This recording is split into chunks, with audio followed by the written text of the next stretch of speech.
ഒരിക്കൽ കൂടെ വിഘ്നേഷ് പുസ്തകത്തിനുള്ള സ്നേഹം നിങ്ങൾക്ക് അറിയിക്കട്ടെ. ഇന്ന് നിങ്ങളെ കമ്പം കാണുന്നതിൽ വളരെ സന്തോഷമുണ്ട്. ദൈവസന്നിധിയിൽ വളരെ സന്തോഷമായിട്ട് നമുക്കായിരിക്കാം. അപ്പോൾ തന്നെ so glad that we have a guest today, Brother John. He's a head deacon in SDA Church. He told that he will be joining our service. We were expecting you at 10 o'clock so that he can be part of our worship, but we are so glad you are here. You are welcome to our church. Thank you. നമുക്ക് ദൈവവചനത്തിൻ്റെ ശ്രദ്ധയ്ക്കായിട്ട് സാംസ് 73 verse 28 നമുക്കെടുക്കാം.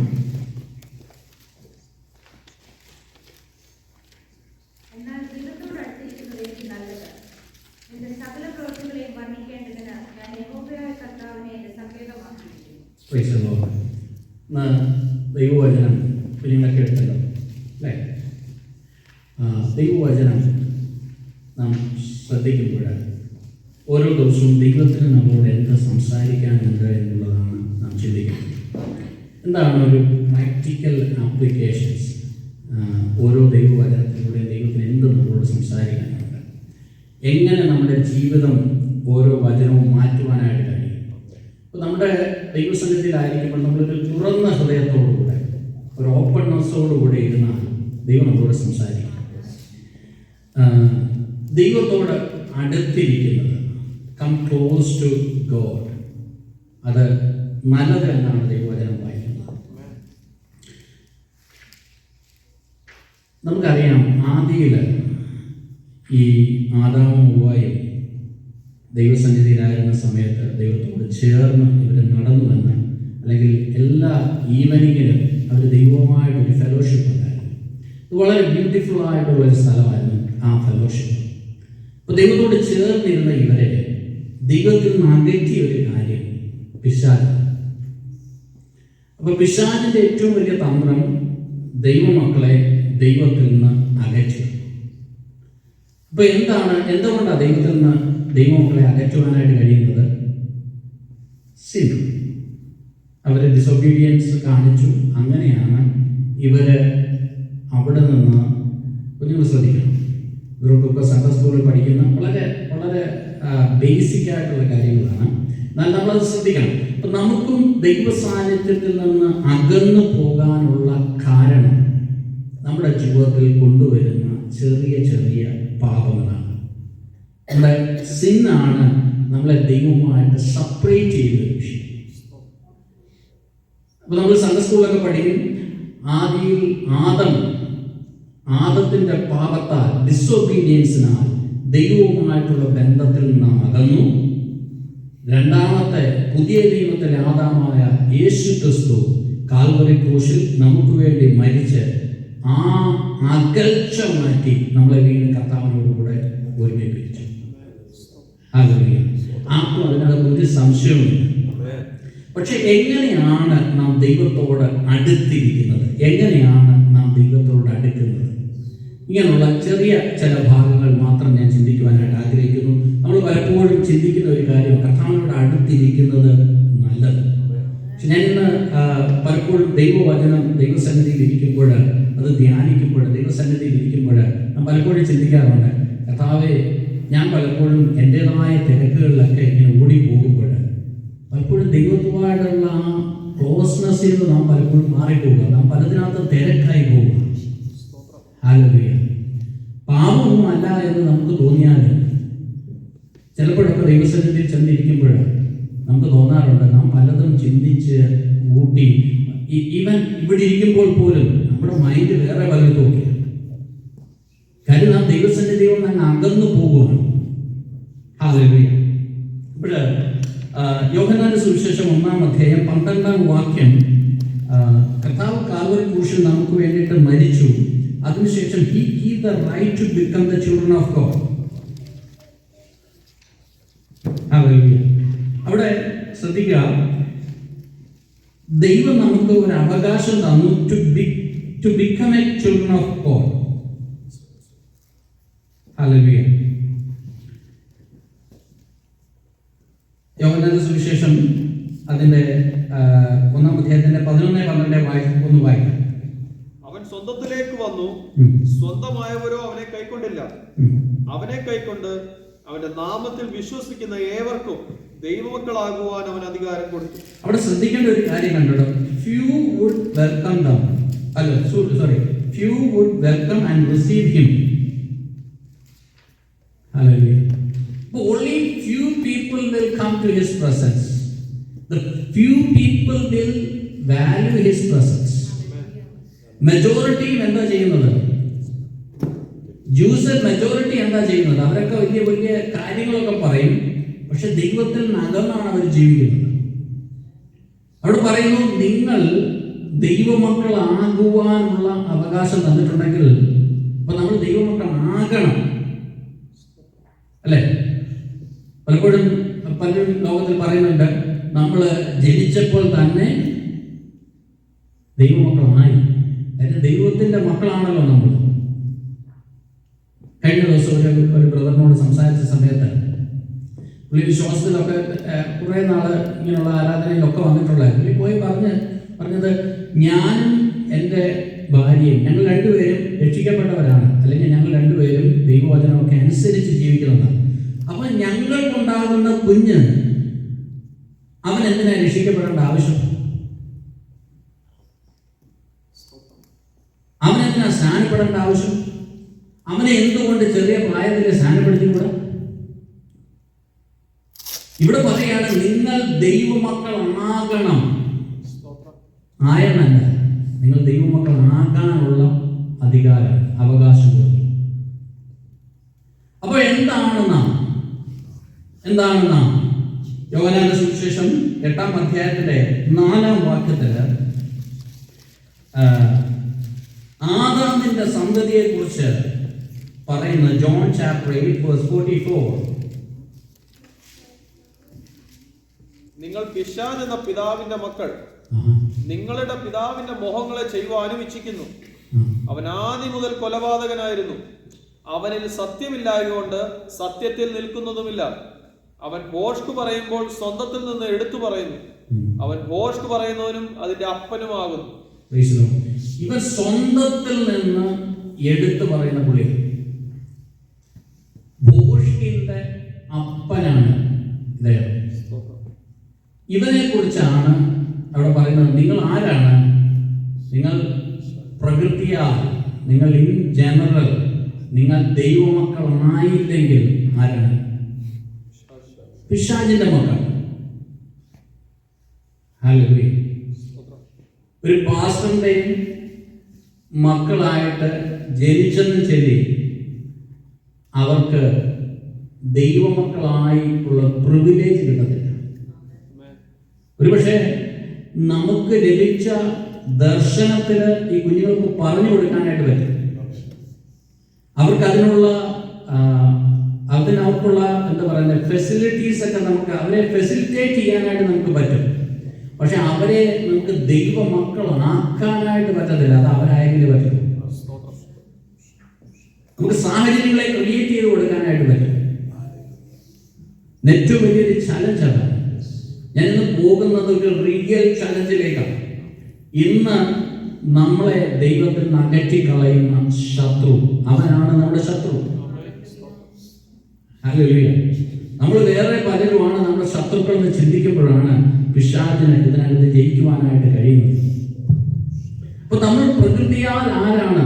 പിശാചിന്റെ സ്വഭാവമുള്ളവർ, കള്ളം പറയുന്നവർ, സ്വയത്തിൽ നിന്ന് എടുക്കുന്നവർ. Hallelujah. ഇത് നമ്മുടെ അകത്ത് കിടക്കുക. പക്ഷെ ദൈവത്തിന് നമ്മളെ ദൈവത്തിന്റെ മക്കളാക്കി തീർക്കാൻ വേണ്ടിയിട്ടാണ് ദൈവത്തിന് താല്പര്യം. ഹല്ലേലൂയ. നമ്മൾ ഏത് ഡിനോമിനേഷനാണെന്ന് പറയുന്നതിനകത്ത് ഒരു കാര്യമില്ല. ഞാൻ എല്ലാം കണ്ടിട്ടുണ്ട്. ശൂന്യതകൾ എല്ലായിടവും ഉണ്ട്. പക്ഷെ ദൈവവചനം നമ്മുടെ മുമ്പിൽ വയ്ക്കുന്ന ചലഞ്ചിൽ നമുക്ക് ജീവിക്കാൻ കഴിയുമോ എന്നുള്ളതാണ് പ്രാധാന്യം. ഹല്ലേലൂയ. അങ്ങനെയുള്ളവരിലാണ് ദൈവത്തിന് പ്രസാദം. അങ്ങനെയുള്ളവരിലാണ് ദൈവത്തിന് പ്രസാദം. അതാണ് റിയൽ ചലഞ്ച്. ഹല്ലേലൂയ. രണ്ടാമത്, ആദ്യത്തെ കാര്യം പറഞ്ഞു, ദൈവമക്കളാകുവാൻ അവകാശം ലഭിച്ചു. നമ്മൾ പലപ്പോഴും ഈ സുവിശേഷം പറയുന്നതിനൊക്കെ മുമ്പിട്ട് ഞങ്ങളുടെയൊക്കെ കാലം ഇന്ന് ഇച്ചിരി വ്യത്യസ്തമായിട്ടൊക്കെ സുവിശേഷം പറയുന്നത്. ഞങ്ങളൊക്കെ വിശ്വാസത്തിൽ വന്ന സമയത്ത് ബന്ധുക്കോസാരെ കണ്ടു കഴിഞ്ഞാൽ ആദ്യം ചോദിക്കുന്നത് രക്ഷിക്കപ്പെട്ടാണ്. അപ്പോൾ അത് കഴിഞ്ഞിട്ട് രണ്ടാമത്തെ ചോദ്യം എന്ത് വരുന്ന അറിയാമോ? കൽപ്പനകളൊക്കെ എങ്ങനെ അനുസരിക്കാറുണ്ട്? കൽപ്പനകളെല്ലാം അനുസരിച്ചിട്ടുണ്ടോ? ഈ കൽപ്പനകളെല്ലാം അനുസരിച്ചുകൊണ്ട് ഈ 10 കൽപ്പനയും പിന്നെ അതിന് ശേഷമുള്ള 600 കൽപ്പനയുടെ കാര്യമൊന്നും അല്ല പറയുന്നത്. ബന്ധുക്കോസാര് കൽപ്പന അനുസരിച്ചുകൊണ്ട് ചോദിച്ചാൽ ബന്ധുക്കോസാർ ഒറ്റ കൽപ്പനയുള്ളൂ, സ്നാനം. ബാക്കി കൽപ്പനയെ കുറിച്ചൊന്നും നമുക്ക് വലിയ പിടിയില്ല. നമ്മളത് ചോദിക്കുക, കൽപ്പനകളൊക്കെ ഇങ്ങനെ അനുസരിക്കും. അപ്പോൾ കൽപ്പനകൾ അനുസരിച്ചു. ഇത് കർത്താവിനോടുകൂടെ ചേരുവാൻ വേണ്ടി റോമാലേഖനം 6-3 പറയുന്നത് കർത്താവിനോടുകൂടെ ചേരുവാൻ വേണ്ടി. അല്ലേ? ഈ ദൈവവചനമൊക്കെ എടുത്തു നോക്കുമ്പോൾ നമ്മളൊന്ന് പഠിച്ചാൽ ആദ്യം മുതൽ ഇങ്ങനെ ചേർക്കുന്ന കാര്യമാണ് പറയുന്നത്. കർത്താവിനോടുകൂടെ ചേരുവാൻ വേണ്ടിയിട്ട് സ്നാനം എടുക്കുക, ദൈവ മക്കളാകുവാൻ വേണ്ടിയിട്ട് രക്ഷിക്കപ്പെടുക, പാപങ്ങളെ ഉപേക്ഷിക്കുക. കാര്യം പാപമാണ് നമ്മളെ സെപ്പറേറ്റ് ചെയ്യുന്നത്. അതിനകത്തുള്ളൊരു മോചനം, അത് ഏറ്റുപറഞ്ഞ് ഉപേക്ഷിച്ച് കർത്താവിനോടുകൂടെ ചേർന്ന് ദൈവമക്കളാകുവാനുള്ള അവകാശം ലഭിച്ചതിന് ശേഷം രണ്ടാമതൊരു കാര്യം പറയുന്നു, കർത്താവിനോടുകൂടെ ചേരുവാനായ സ്നാനമേറ്റവരായ നാം. നമ്മൾ സ്നാനമേറ്റത് ഒരു ഡിനോമിനേഷനോടുകൂടെ ചേരുവാൻ വേണ്ടിയിട്ടല്ല, കർത്താവിനോടുകൂടെ ചേരുവാൻ വേണ്ടിയിട്ടാണ്. ഏത് ഡിനോമിനേഷനാണ് നിങ്ങളുടെ പേരെന്നുള്ളതിനകത്ത് ഒരു പ്രസക്തിയില്ല, ഒരു സിഗ്നിഫിക്കൻസും ഇല്ല. നിങ്ങളുടെ പേര് കർത്താവിനോടുകൂടെ ചേരുവാനായി ആ ജീവന്റെ പുസ്തകത്തിലുണ്ടോ, നമ്മൾ രക്ഷപ്പെട്ടു. ഹല്ലേലൂയ. അപ്പൊ കർത്താവിനോടുകൂടെ ചേരുവാനായി സ്നാനമേറ്റവരായ നാം ഇന്ന് റോമാലേഖനം നമ്മളെ പഠിപ്പിക്കുന്നു. അതിനുശേഷം പിന്നെയും കർത്താവിനോടുകൂടെ ചേരണമെങ്കിൽ, കർത്താവിനോടുകൂടെ പിന്നെയും അടുത്ത് വരണമെങ്കിൽ മറ്റൊരു കാര്യം എഫേസ്യ ലേഖനം പറയുന്നു. എഫേസ്യ ലേഖനം അതിന്റെ 5-ാം അധ്യായം 18 മുതൽ 21 വരെയുള്ള വാക്യങ്ങൾ. എഫേസ്യ ലേഖനം 5-ാം അധ്യായം. അതിനാൽ ദുർനടപ്പുണ്ടാകുമല്ലോ. ആത്മാവ് നിറഞ്ഞവരായി സങ്കീർത്തനങ്ങളാലും സ്തുതികളാലും ആത്മീയ ഗീതങ്ങളാലും തമ്മിൽ സംസാരിച്ചു നിങ്ങളുടെ ഹൃദയത്തിൽ കർത്താവിന് പാടി കീർത്തനം ചെയ്തു. നമ്മുടെ കർത്താവായ യേശുക്രിസ്തുവിന്റെ നാമത്തിൽ ദൈവവും പിതാവുമായവനെ എല്ലായ്പ്പോഴും എല്ലാറ്റിനും വേണ്ടിയും സ്തോത്രം ചെയ്തുകൊള്ളുവിൻ. ക്രിസ്തുവിന്റെ ഭയത്തിൽ അന്യോന്യം കീഴ്പ്പെട്ടിരുവിൻ. Chapter 5 verse 18 ഇങ്ങനെ പറയുന്നു, do not get drunk with wine, for that is dissipation, but be filled with the Holy Spirit. ഇപ്പോൾ മൂന്നാമതായി ദൈവത്തിനോട് അടുക്കുവാനായി എന്താ വേണ്ടതെന്ന് ചോദിച്ചാൽ ആത്മാവിനാൽ നിറയണം. ഹല്ലേലൂയ. എന്താണ് ആത്മാവിനാൽ നിറയുക? ഇതിനകത്ത് ഒരുപാട് ആർഗ്യുമെന്റ്സും സംസാരവും ഒക്കെ ഉണ്ടാകുന്ന ഒരു വിഷയമാണ്. എന്താണ് ആത്മാവിനാൽ നിറയുക എന്ന് പറയുന്നത്? ഇപ്പൊ നമ്മൾ പലപ്പോഴും ഒരു കൺഫ്യൂഷൻ, അല്ലെങ്കിൽ ആത്മാവിനാൽ നിറയുക എന്ന് പറയുന്നത് അന്യഭാഷ സംസാരിക്കുന്നതാണ്. അന്യഭാഷ ഒരു ഗിഫ്റ്റാണ്. ആത്മാവിനാൽ നിറയുക എന്ന് പറഞ്ഞാൽ ദൈവം തന്നിട്ടുള്ള ഒരു പ്രോമിസാണ് ആത്മാവിനാൽ നിറയുക എന്നുള്ളത്. എല്ലാവരോടും പറയുകയാണ്, നിങ്ങൾ ആത്മാവിനാൽ നിറയണം. അതൊരു ഗിഫ്റ്റ് എന്നല്ല, അതൊരു എന്താ പറയുക, ഓപ്ഷണൽ അല്ല. ദൈവവൈതനായി നാം ജീവിക്കണമെങ്കിൽ ആത്മാവിനാൽ നിറഞ്ഞെങ്കിലേ പറ്റൂ. ഹല്ലേലൂയ. എന്തിനാണ് ആത്മാവിനാൽ നിറയുന്നത്? എനിക്ക് അല്ലാതെ ജീവിക്കാൻ പറ്റില്ല. നിനക്ക് അല്ലാതെ ജീവിക്കാൻ പറ്റാത്തത് കൊണ്ടാണ് കർത്താവ് പറഞ്ഞത്, നീ ആത്മാവിനുണ്ടെങ്കിലേ ഈ ജഡത്തിന്റെ പ്രവൃത്തികളെ കൊല്ലുവാനായി കഴിയത്തുള്ളൂ. Hallelujah. You probably may have some good determination. You probably may have some will to live for God, but you cannot do by yourself. You need Holy Spirit. അതാണ് യോഹന്നാൻ പറഞ്ഞത്, എന്നെ കൂടാതെ നിങ്ങൾക്ക് ഒന്നും ചെയ്യാൻ പറ്റത്തില്ല. നിങ്ങൾക്ക് ഇങ്ങനെ കിടന്ന് പറയാം, ഞാൻ അത് ചെയ്യും, ഇത് ചെയ്യും, ഞാൻ ദൈവവൈതനായി ജീവിക്കുമെന്നൊക്കെ പറയാം, പക്ഷെ എന്നെ കൂടാതെ നിങ്ങൾക്ക് ചെയ്യാനായിട്ട് പറ്റത്തില്ല. അതാണല്ലോ നമ്മുടെ ഒരു എന്താ പറയുക, നമ്മുടെ അകത്ത് വേണ്ട ഒരു ചിന്ത. പലപ്പോഴും പറയാം, നമ്മുടെ understanding do not lean on your own understanding. നമ്മുടെ അണ്ടർസ്റ്റാൻഡിങ്ങിൽ ഡിപ്പെൻഡ് ചെയ്യാതെ, നമ്മുടെ സ്ട്രെങ്ത് ഡിപ്പെൻഡ് ചെയ്യാതെ, ഹല്ലേലൂയ, കർത്താവിൽ ആശ്രയിക്കണം. ഞാൻ we need strength, we need power, we need Holy Spirit. അതുകൊണ്ടാണ് നമുക്ക് അഹങ്കരിക്കാൻ ഒരു വഴിയില്ല. അതുകൊണ്ട് ആ ദൈവസന്നിധിയിൽ വരുമ്പോൾ നമ്മൾ താഴണം എന്ന് പറയുന്നത്. നമ്മളെ എവിടെ അഹങ്കരിച്ചിട്ടുണ്ട്, എവിടെ നമ്മുടെ അകത്തൊരു ചിന്ത വന്നിട്ടുണ്ടോ, ഞാൻ നിൽക്കും, അല്ലെ ഞാൻ ഇദ്ദേഹത്തെക്കാൾ മെറ്ററാണ്, നമ്മുടെ വീഴ്ച ഉറപ്പ്. ഹല്ലേലൂയ. അടുത്തിരിക്കുന്ന സഹോദരനെ കണ്ടുകൊണ്ട് പുള്ളി അങ്ങനെയൊക്കെ ചെയ്യുന്നു, ഞാനിതൊന്നും ചെയ്യുന്നില്ല എന്ന് വിചാരിച്ചാൽ ഒരു കാര്യം ഉണ്ടോ, മോനെ നീ വീഴാനുള്ള സമയം. നീ എന്ന് ദൈവസന്നിധി താഴുന്നു. ഇതുകൊണ്ട് മാത്രം ദൈവത്തോട് അടുത്ത് വന്നു എന്ന് നാം ചിന്തിക്കരുത്. ഇതിന്റെ അടുത്ത ഒരു സ്റ്റെപ്പ്, ഇതെല്ലാം ഓരോരോ സ്റ്റെപ്പാണ്. ദൈവത്തിനോട് അടുത്ത് വരുന്ന, ദൈവത്തെ അനുഗമിക്കുന്നതിനുള്ള ഓരോ സ്റ്റെപ്പ്. അടുത്ത ഒരു സ്റ്റെപ്പിനെ കുറിച്ച് പറയുന്നു ശിഷ്യത്വം. ലൂക്കോസിന്റെ സുവിശേഷം 14-ാം അധ്യായത്തിന്റെ 25 തൊട്ട് 27 വരെയുള്ള വാക്കുകൾ. Luke chapter 14:25-27. എന്താ പറയുക, നിങ്ങൾ ഉറുമ്പിനെ അരിക്കുകയും ഒട്ടകത്തെ വിഴുങ്ങുകയും ചെയ്യുന്നു. എക്സാക്ട്ലി ശരിയാ. നമ്മുടെ പ്രശ്നം എന്ന് പറഞ്ഞാൽ വെള്ളം, ആവരണം, പരിശുദ്ധാത്മാവ്, അഭിഷേകം, ഇതെല്ലാം നമുക്ക് പ്രശ്നങ്ങളാണ്. നമ്മളെല്ലാം ചെറിയ ചെറിയ കാര്യത്തിൽ പിടിച്ചാൽ പോകും. യുദ്ധം അത് റിയലായിട്ടുള്ള ഫേക്ക് ആയിട്ടുള്ള ശത്രുവിൻ്റെ മേലാണ് നമ്മൾ പോകുന്നത്. നമുക്ക് പോരാട്ടമുള്ളത് ജഡരക്തങ്ങളോടല്ല, വാഴ്ചകളോടും അധികാരങ്ങളോടും സ്വർഗത്തിലെ ദുഷ്ടാത്മ സേനകളോടും അത്രയും. ഇതൊക്കെ നമ്മൾ പറയും, പക്ഷെ നമുക്ക് എപ്പോഴും പോരാട്ടമുള്ളത് അടുത്ത സഭയോടും അടുത്ത വ്യക്തിയോടും. കൂടിപ്പോയ ഏറ്റവും കൂടുതൽ പോരാട്ടമുള്ളത് വീട്ടിലുള്ളവരോടും സഭയിലുള്ളവരോടും. നമുക്ക് പോരാട്ടമുള്ളത് വേറെ ആരോടും. അതെന്താ പ്രശ്നം എന്ന് പറഞ്ഞാൽ നമ്മൾക്ക് ഇതുവരെയും യഥാർത്ഥ ശത്രു ആരാണെന്ന് മനസ്സിലായിട്ടില്ല. യഥാർത്ഥ ശത്രു ഈ ലോകവും ഈ ലോകത്തിന്റെ മോഹവും ഒക്കെ. കാര്യം ഇതിന്റെ പ്രശ്നം എന്ന് പറഞ്ഞാൽ ഇതിന് നമ്മളെ ദൈവത്തിന്റെ പ്രസൻസിൽ നിന്ന്, ദൈവത്തോട് അടുത്ത് വരുന്നതിൽ നിന്ന് നമ്മളെ ഡൈവേർട്ട് ചെയ്യുവാനായിട്ട് കഴിയും. ലോകത്തിന്റെ മോഹം ദൈവത്തിന്റെ അടുത്ത് വരുന്നതിൽ നമ്മളെ ഡൈവേർട്ട് ചെയ്യുവാനായിട്ട് കഴിയും. ഇതൊരു റിയൽ ഫാക്റ്റാണ്. ഞാൻ പലപ്പോഴും ചിന്തിക്കാറുണ്ട്, ഞാൻ എത്ര മണ്ടനാണ്. ചില കാര്യങ്ങളൊക്കെ നമ്മളൊന്ന് സമ്മതിക്കണം. നമ്മൾ എത്ര മണ്ടനായിട്ടാണ് നമ്മൾ ഈ റോങ് ഡയറക്ഷനിൽ പോകുന്നത്. നമ്മുടെ റിയൽ ശത്രു ആരാണെന്ന് നമുക്ക് പലപ്പോഴും മനസ്സിലാകാറില്ല. കാര്യം, കർത്താവ് ഇല്ലെങ്കിൽ നാം പാപത്തിൽ വീണുപോകും. നിങ്ങൾ 40 ദിവസം ഉപവസിച്ചിരുന്ന വ്യക്തിയാണെങ്കിൽ പോലും, ഹല്ലേലൂയ, എൻ്റെ ജീവിതത്തിൽ ഇതൊക്കെ സംഭവിച്ചിട്ടുണ്ട്. കാര്യം നമ്മൾ വിചാരിച്ച് 21 ദിവസം കഴിഞ്ഞ് ഞാൻ രക്ഷപ്പെട്ടു. 40 ദിവസം ഉപവാസം വന്നപ്പോൾ നമ്മൾ വിചാരിച്ചു പിശാച് 7000 നമ്മുടെ അടുക്കത്തിൽ ഇനി 1 വർഷത്തേക്ക് നോക്കിയേ വേണ്ടെന്ന് വിചാരിച്ചത്. അപ്പോഴാണ് ദൈവവചനത്തിൽ പറയുന്നത്, 40 ദിവസം യേശു ഉപവസിച്ചിട്ട് പിശാച് കൂടെ ഉണ്ടായിരുന്നു. പുള്ളി കൂടിയിരിക്കുകയായിരുന്നു. 40 ദിവസം ഉപവാസം കഴിഞ്ഞപ്പോൾ യേശുവിന് ഫുഡ് കൊടുക്കാനായിട്ട് പുള്ളി റെഡിയായിട്ടിരിക്കുകയാണ്. കല്ലിനെ അപ്പമാക്കാനായിട്ടിരിക്കുക. അങ്ങനെയാകുമ്പോൾ പിന്നെ നമ്മുടെ 40 ദിവസം ഉപവാസമൊക്കെ എവിടെ പോകാൻ? ഒറ്റ കാര്യമുള്ളൂ, നമ്മളെ സ്ട്രെങ്തൻ ചെയ്യുന്ന ഒരു പരിശുദ്ധാത്മാവാണ്.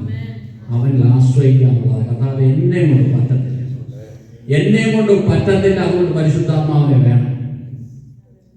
വേറൊരു ഉദാഹരണം പറഞ്ഞാൽ, ഈ യേശു സ്വർഗാരോഹണം ചെയ്തതിന് ശേഷം ഈ ശിഷ്യന്മാരോടൊക്കെ പറഞ്ഞു, ഇനിയിപ്പോൾ ഞാൻ പോയി ഇനിയിപ്പോൾ 10-20 പേര് നിങ്ങളുള്ളവർ ഓടി നടന്ന് ശുശ്രൂഷ പറഞ്ഞ് ഓടി നടന്ന് സുവിശേഷം പറയണമെന്നല്ല പറഞ്ഞത്. നിങ്ങളൊരു കാര്യം ചെയ്യണം, നിങ്ങൾ പോയാൽ ഇവിടെ കൊണ്ട് തീരും. നിങ്ങളൊരു കാര്യം ചെയ്യണം, ഒന്ന് കാത്തിരുന്ന് ശക്തിയെ പ്രാപിച്ച് എന്നിട്ട് വേണം പോകാനായിട്ട്. യെരൂശലേമിലും യെഹൂദിയയിലും ശമരിയയിലും ഭൂമിയുടെ അറ്റത്തോളം അവർ പോകുവാനായിട്ടിടയായി. ഒരു 120 പേരെ കൊണ്ട് ഇത്രയും ഈ ലോകത്തെ മുഴുവൻ തലകീഴ് മറിക്കുവാനായിട്ട് കഴിഞ്ഞുവെങ്കിൽ നിങ്ങൾ വിചാരിക്കുന്നുണ്ടോ അത് മാനുഷികമായ ഡിറ്റർമിനേഷൻ കൊണ്ടോ അല്ലെങ്കിൽ മാനുഷികമായ ശക്തി കൊണ്ടോ അതോ പത്രോസിന്റെ പ്രസംഗത്തിന്റെ പ്രാവണ്യം കൊണ്ടോ ഒന്നും അല്ല സംഭവിച്ചത്. പകരം തന്നിൽ വ്യാപരിക്കുന്ന ദൈവശക്തിയായിരുന്നു. ഹല്ലേലൂയ. പാപത്തിൽ നിന്ന് ജയിക്കുവാൻ നമുക്ക് ദൈവശക്തി വേണം. ശുശ്രൂഷ ചെയ്യുവാൻ നമുക്ക് ദൈവശക്തി വേണം. നമ്മുടെ കുടുംബത്തെ ഹല്ലേലൂയ പിശാചിൽ നിന്ന് കരകയറ്റുവാൻ നമുക്ക് ദൈവശക്തി വേണം. നീ ചെല്ലുന്നിടത്ത് ദൈവത്തിന്റെ ശക്തിയെ നീ വഹിച്ചാൽ നീ ചെല്ലുന്നിടത്ത് ബന്ധനങ്ങൾ അഴിയുവാനായിട്ടിടയാകും. ഹല്ലേലൂയ. അല്ലെങ്കിൽ നമ്മുടെ ഭവനത്തിലെ ബന്ധനങ്ങളിൽ തന്നെ നാം ഹല്ലേലൂയ കുരുങ്ങി പോകുവാനായിട്ടിടയാകും. ഹല്ലേലൂയ. ഞാനിത് പറഞ്ഞത് പറഞ്ഞത് എൻ്റെ കയ്യിൽ ഇട്ടതല്ലല്ലോ, ദൈവവചനത്തിൻ്റെ ബേസിലാണല്ലോ ഞാൻ പറഞ്ഞത്. കാര്യം ഇതൊക്കെ നമ്മുടെ പ്രാക്ടിക്കൽ ലൈഫിൽ വേണം. ദൈവവുമായിട്ട് നാം അടുക്കുക എന്ന് പറയുമ്പോൾ എത്ര മനോഹരമായ ഒരു വാക്യം. 73-ാം സങ്കീർത്തനം നാം പലപ്പോഴും പറയുന്ന ഒരു കാര്യം, കർത്താവിനോട് അടുത്തിരിക്കുന്നത് നല്ലത്. ദൈവത്തിൻ്റെ ആത്മാവ് നമ്മളിൽ വസിക്കാതെ നമ്മളെങ്ങനെ ദൈവസന്നിധിയിൽ ദൈവത്തോട് അടുത്തിരിക്കും? പരിശുദ്ധാത്മാവ് നമ്മുടെ ആത്മാവ് ഒരുമിച്ച് സന്തോഷിക്കുന്നതാണല്ലോ യഥാർത്ഥമായ ഒരു ആരാധന. ആ പ്രസൻസ് അതിനു വേണ്ടിയിട്ട് നമ്മളെ ഒന്ന് വിട്ടുകൊടുത്താൽ ഹല്ലേലൂയ. ദൈവസന്നിധിയിൽ ചെന്നിരിക്കുമ്പോൾ ഒന്നും പറയണ്ട, കർത്താവേ എന്നെ ഞങ്ങൾ അങ്ങയുടെ കരങ്ങളിലേക്ക് തരിക, നീ എന്നെ അങ്ങ് എൻജോയ് ചെയ്യും. ഹല്ലേലൂയ. അവിടെ സംസാരമൊന്നുമില്ല, അവിടെ സംസാരമൊന്നുമില്ല. ഹല്ലേലൂയ. അങ്ങനെയാണ് ഈ സ്നേഹമുള്ളവർ, ഈ ഭാര്യയും ഭർത്താവും ഒക്കെ ഒരുപാട് നാള് ശേഷം കാണുന്നവർ. ഞങ്ങൾ ഒരുപാട് ഇങ്ങനെ യാത്രകളിലൊക്കെ വരുന്ന ഒരുപാട് നേരം കാണുന്ന, ഒരുപാട് ഡ്യൂറേഷന് ശേഷം കാണുമ്പോൾ അവർ തമ്മിൽ ആദ്യം കാണുമ്പോൾ അവരധികം സംസാരിക്കത്തൊന്നുമില്ല. കാര്യം ആ സംസാരിക്കാതെ തന്നെ അവരങ്ങോട്ടും ഇങ്ങോട്ടുമുള്ള സ്നേഹം അവർ എക്സ്ചേഞ്ച് ചെയ്യുകയാണ്. അതുപോലെ ദൈവസ്ഥാനത്തിൽ ചെല്ലുമ്പോൾ ഒരുപാട് വർത്താനം പറയുകയെ, അങ്ങനെ ഒരുപാട് പ്രാർത്ഥനയൊന്നുമല്ല. ദൈവസന്നിധിയിൽ ഇരിക്കുമ്പോൾ അങ്ങ് ദൈവത്തിനോട് കൈലം കൊടുക്കുക, പരിശുദ്ധാത്മാവെ നീ എന്നെ അങ്ങ് എൻജോയ് ചെയ്യുക. അതല്ലേ ഒരു റിയൽ പ്രസൻസ്.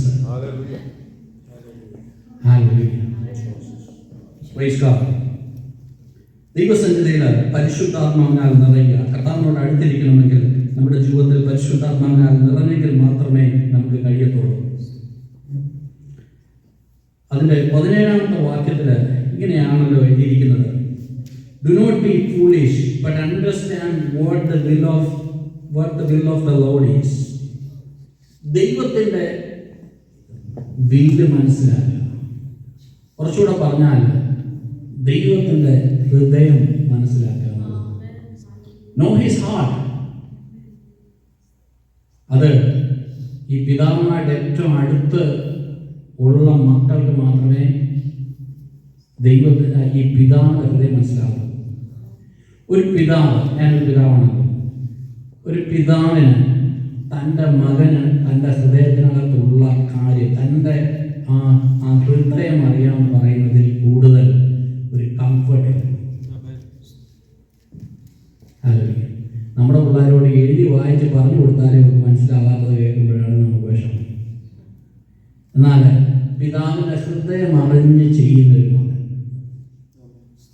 ഇതൊക്കെ ദൈവവചനം നമ്മുടെ മുമ്പിൽ വയ്ക്കുന്ന ചലഞ്ചാണ്. ദൈവവചനം നമ്മുടെ മുമ്പിൽ വയ്ക്കുന്ന റിയൽ ചലഞ്ചസാണ്. നമുക്ക് എത്രത്തോളം ദൈവത്തിൻ്റെ ഹൃദയം അറിയാൻ പറ്റും. നമ്മൾ സ്ഥിരമായിട്ട് കർത്താവിനോട് പറയുന്ന ഒരു പ്രാർത്ഥന, കർത്താവെ ആരും എൻ്റെ ഹൃദയം അറിയുന്നില്ല, നീയെങ്കിലും എൻ്റെ ഹൃദയം ഒന്ന് അറിയണം. അങ്ങനെയല്ല നമ്മൾ പറയുന്നത്. നമ്മളെ എല്ലാവരും അറിയണം എന്നുള്ളതാണ് നമ്മുടെ ആഗ്രഹം. പക്ഷെ നമുക്ക് ആരെക്കുറിച്ചും അറിയണ്ട, ആരുടെ ഹൃദയത്തിൻ്റെ വേദനയും നമുക്കറിയണ്ട. നമ്മുടെ ഹൃദയത്തിൻ്റെ വേദന കർത്താവ് അറിയണം. പക്ഷെ കർത്താവിൻ്റെ ഹൃദയം അറിയുന്നത്, അതാണ് വിൽ ഓഫ് ഗോഡ്. ദൈവത്തിൻ്റെ ഹൃദയം അറിയാം. നമുക്ക് പലപ്പോഴും ഈ വില്ല് അറിയാൻ വേണ്ടി നമ്മൾ പ്രവാചകന്മാരുടെ അടുത്ത് പോകും. നമ്മുടെ കാര്യത്തിൽ എന്ത് നടക്കണം, ആ സൈഡിലോട്ട് തിരിയണോ ഈ സൈഡിലോട്ട് തിരിയണോ, കാനഡ വേണോ ഓസ്ട്രേലിയ വേണോ, ആ ജോലി എടുക്കണോ ഈ ജോലി എടുക്കണോ, നമുക്കിതൊക്കെ അറിയണം. പക്ഷെ നമുക്ക് കർത്താവിൻ്റെ ഹൃദയത്തിൽ എന്തായാലും നമുക്ക് ഞാൻ ചോദിക്കട്ടെ, നമുക്ക് നമ്മുടെ ഈ പ്രശ്നം എന്ന് പറഞ്ഞാൽ നമ്മൾ ഈ ചെറിയ കാര്യത്തിലൊക്കെ അടിയുണ്ട്. എന്നാൽ റിയലായിട്ടുള്ള കാര്യമുണ്ടല്ലോ, അതിനെക്കുറിച്ചൊന്നും നമുക്ക് പ്രശ്നമേ ഇല്ല. ഇതിനകത്ത് നമുക്ക് ആദ്യം ഒരു ജയം വേണം. ഇത് പറയുമ്പോൾ നമ്മൾ വിചാരിക്കും വീട്ടിൽ അടിയുള്ളവരെ സംബന്ധിച്ച് ഇതൊരു പ്രശ്നമാണ്. കാര്യം അല്ലെങ്കിലും സ്നേഹമില്ലാത്തവരെക്കുറിച്ച്, അവരെക്കുറിച്ചല്ല പറഞ്ഞത്. യഥാർത്ഥമായിട്ട് വീട്ടിൽ സ്നേഹിക്കുന്നവർ, അവർക്ക് അതിനേക്കാളധികം കർത്താവിനെ സ്നേഹിക്കുവാനായിട്ട് കഴിയുമോ എന്നുള്ളത്. ഇതെന്തുകൊണ്ട് ഇത് പറഞ്ഞു എന്ന് ചോദിച്ചാൽ, ദൈവത്തെ സ്നേഹിക്കുന്നവൻ ആ വീട്ടുകാരെ സ്നേഹിക്കുന്നവരായിരിക്കും. പക്ഷെ എപ്പോഴ് ഈ സ്നേഹത്തിൻ്റെ ഇടയിൽ ഈ ഒരു വിഷയം കയറി വരും, മക്കളെക്കുറിച്ചുള്ള സ്നേഹവും ഭാര്യയെക്കുറിച്ചുള്ള അല്ലെങ്കിൽ ഭർത്താവിനെ കുറിച്ചുള്ള സ്നേഹമൊക്കെ വരുമ്പോൾ